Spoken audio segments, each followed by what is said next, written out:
Nessa oportunidade eu quero conversar com você a respeito de 3 fatos da vida.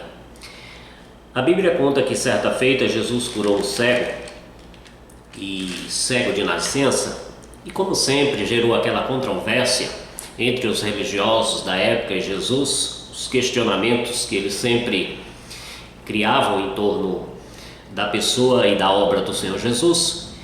E o certo é que depois o cego retornando a Jesus, Jesus faz a seguinte pergunta a ele: crês tu no Filho do Homem? E no versículo 36 do capítulo 9 do Evangelho segundo escreveu João, o cego responde a Jesus dizendo: quem é, Senhor, para que eu creia? E Jesus lhe disse: já os tem visto, que é o que fala contigo. E então ele afirmou: creio, Senhor, e o adorou. Neste relato, ou neste fato, a gente pode certificar o que estou chamando aqui de fatos da vida, ou seja, do primeiro fato da vida, o saber, o conhecer. Nós vemos que na vida, para que a gente possa desfrutar das bênçãos e de tantas coisas que nos cercam e nos envolvem, tantos privilégios dados por Deus, e claro, quando a gente fala isso, primeiramente a salvação que há em Cristo Jesus, a bênção de conhecer Jesus como Senhor e Salvador de nossas vidas, nós precisamos deste fato, que aqui estou chamando de saber. O primeiro fato da vida é saber, é conhecer. Pois vemos na história que o cego estava diante de Jesus, e quando Jesus pergunta para ele se ele cria nele, ele diz: quem é para que eu creia? Ou seja, está claro aqui o primeiro fato da vida, a necessidade de sabermos, de conhecermos. Mas graças ao nosso Deus, e a Ele seja a honra e a glória, pelo fato de que Ele quis revelar-nos, revelando-nos de forma natural, como diz a palavra de Deus, que os céus proclamam a glória de Deus, o firmamento anunciam a obra das suas mãos.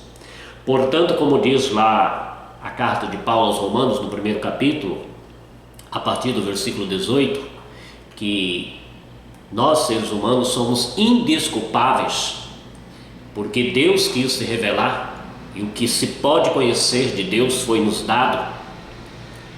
Então não há desculpa quanto a este primeiro fato da vida, que é o saber.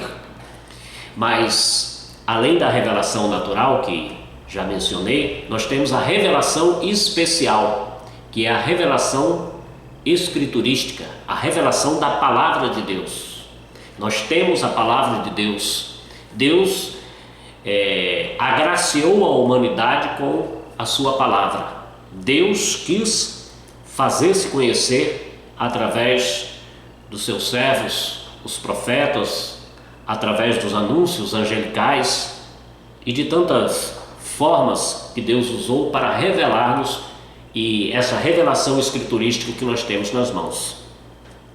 Como diz a epístola aos Hebreus, O Senhor tem nos falado de diversas formas aos nossos pais, pelos profetas, por meio de anjos, mas além da revelação especial escriturística, nós temos o ápice da revelação de Deus, que é a própria pessoa do nosso Senhor e Salvador Jesus Cristo, que o Verbo se fez carne e habitou entre nós. O Deus se manifestou em palavra, trazendo-nos a condição de que o primeiro grande fato da vida, que é o saber, seja possível e pleno na pessoa bendita do Senhor Jesus. Como nós vemos na história referida do cego, ele diz: quem é para que eu creia? E ele diz: já o tem visto, que é o que fala contigo. E da mesma forma, o Senhor fala conosco hoje, através da sua palavra, através dos pregadores, ou seja, Cristo, o Verbo de Deus, foi revelado está revelado para que nós possamos suprir o primeiro fato da vida, que é saber. Mas o segundo fato da vida é o querer, porque nós fomos criados com a capacidade de tomar decisão e ser pessoal, com livre arbítrio. Portanto, nós precisamos muito de definir esse segundo fato da vida, que é o querer. As nossas vontades, ou seja, a vontade do ser humano tem um grande poder. É algo realmente poderoso. É um fato que nós precisamos prestar atenção, que é o querer. A palavra de Deus fala algo muito interessante sobre isso. Ainda aqui no Evangelho de João, no capítulo de número 5, versículo de número 39 e 40, relata-nos algo muito importante sobre este segundo grande fato da vida, que é o querer. Observe o que diz a palavra de Deus. Aliás, o próprio Senhor Jesus está se referindo aos religiosos da sua época. E ele diz o seguinte a respeito deles: examinai as Escrituras, porque julgais ter nela a vida eterna. E são elas mesmas que testificam de mim. Contudo, não quereis vir a mim para teres vida. Observe que os religiosos do tempo de Jesus teve o privilégio, e que grande privilégio, de saber ou de ter a revelação de Deus que aponta para a salvação em Cristo Jesus. Examinai as Escrituras. Eles eram muito zelosos no estudo das Escrituras. E diz o fato que eles julgavam ter nela a vida eterna. E Jesus disse: é fato isso, é verdade isso. As Escrituras testificam de mim. Elas proporcionam o saber a respeito da salvação que há em mim. Jesus está dizendo isso para eles, mas a questão é que isso que eu estou chamando aqui de segundo fato da vida, que o querer, eles não queriam. Observa que o texto diz: mas vós, ou contudo, não quereis. Não quer. Há muitos que são agraciados por Deus. Ou até podemos dizer que todos nós somos agraciados por Deus com o primeiro fato necessário da vida, que é o saber. Mas quando chega ao segundo fato, que é a decisão, por algum motivo, causa, razões diversas, não querem, não decidem. Isso é muito importante a gente observar. Esse segundo fato da vida, que é o querer. A força de um querer é muito grande, porque Deus respeita, preserva a decisão do ser humano, porque nós fomos criados como ser pessoal e Deus nos deu essa liberdade, a qual chamamos de livre-arbítrio. Embora Ele seja soberano, pode fazer tudo o que Ele queira fazer sem pedir licença a ninguém, porque Ele não precisa disso, porque Ele é sobre tudo e todos, muito embora Ele respeita aquilo que Ele deu ao ser, que é a capacidade de decisão. Então, o segundo fato da vida é o querer. E o terceiro fato da vida? O terceiro fato da vida é o poder.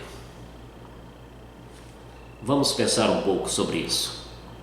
Quantas vezes nós sabemos, nós queremos, mas nem tudo nós podemos.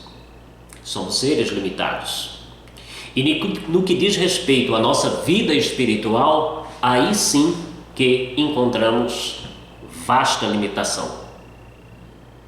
A Bíblia diz que todo aquele que comete pecado é escravo do pecado.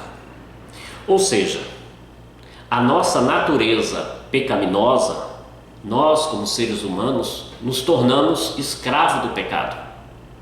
Há um depoimento muito interessante nas Sagradas Escrituras, que está registrado na carta de Paulo aos Romanos, capítulo 7, onde o apóstolo diz que ele não se entendia, porque ele tinha o conhecimento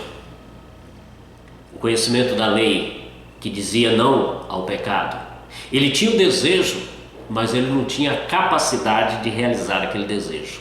Portanto, ele faz o seguinte depoimento: o bem que eu quero fazer eu não faço, e o mal que eu não quero eu faço. Mas é interessante que ele fala da graça que há em Cristo Jesus, a qual ele encontrou, que o capacita a superar essa deficiência para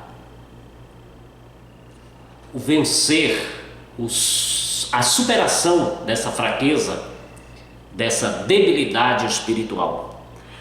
Porque quando a gente observa os seus escritos, divinamente inspirado, é claro, capítulo 8 da sua carta aos Romanos, versículo 2, a palavra de Deus diz o seguinte: porque a lei do Espírito e da vida em Cristo Jesus te livrou da lei do pecado e da morte. O terceiro fato da vida, que é o poder, e no caso do poder vencer a fraqueza da carne, vencer o pecado, nós encontramos na lei do Espírito e da vida em Cristo Jesus. Que lei é esta? Esta é a lei da graça. A lei que nos capacita a superar a fraqueza da nossa carne, da nossa deficiência espiritual e viver uma vida de santificação em Cristo Jesus. Observe que o texto fala de leis. Neste contexto, Paulo está usando leis como uma forma de expressar um poder que opera sobre a vida do ser humano. Então ele fala assim que a lei do Espírito e da vida libertou de outra lei chamada pecado. Então nós podemos comparar aqui essas duas leis que Paulo fala sobre ela, lei do Espírito da vida e lei do pecado, como a lei da gravidade. Se compara à lei do pecado. Porque a lei da gravidade, todo objeto que a gente solta no ar, ele tende-se a cair. Porque a lei da gravidade puxa para baixo. Mas a lei do Espírito e da vida compara-se à lei da aerodinâmica, que faz com que um avião com toneladas, com centenas ali de passageiros, por exemplo, ele consegue voar. Porque a lei da gravidade rompe com a lei, ou melhor, a lei da aerodinâmica rompe com a lei da gravidade e supera. Assim, a palavra de Deus está referindo. E quando a graça de Cristo se manifesta na nossa vida, ela não somente nos perdoa, mas também ela nos purifica e nos dá a condição de romper com a lei do pecado e viver a lei do Espírito e da vida em Cristo Jesus. Porque a lei do Espírito da vida em Cristo Jesus me livrou da lei e do pecado e da morte. Sabemos que o salário do pecado é a morte, mas o dom gratuito de Deus em Cristo Jesus é a vida eterna. Então observe esses três fatos da vida. Precisamos saber, Deus revelou tudo o que precisamos saber. Precisamos querer, nós precisamos tomar decisão de querer a vida eterna, querer Cristo Jesus, querer viver em santificação. O poder vem da graça do nosso Senhor e Salvador Jesus Cristo. Os jovens cansam, de exaustos caem, mas aqueles que esperam no Senhor renovam suas forças e alçam voo como os de águia, diz a palavra do Senhor lá nos escritos do profeta Isaías. Esta é a lei da graça, que se manifesta rompendo com a lei do pecado, nos dando força a para superar as nossas deficiências e viver uma vida de santificação em Cristo Jesus, nosso Senhor.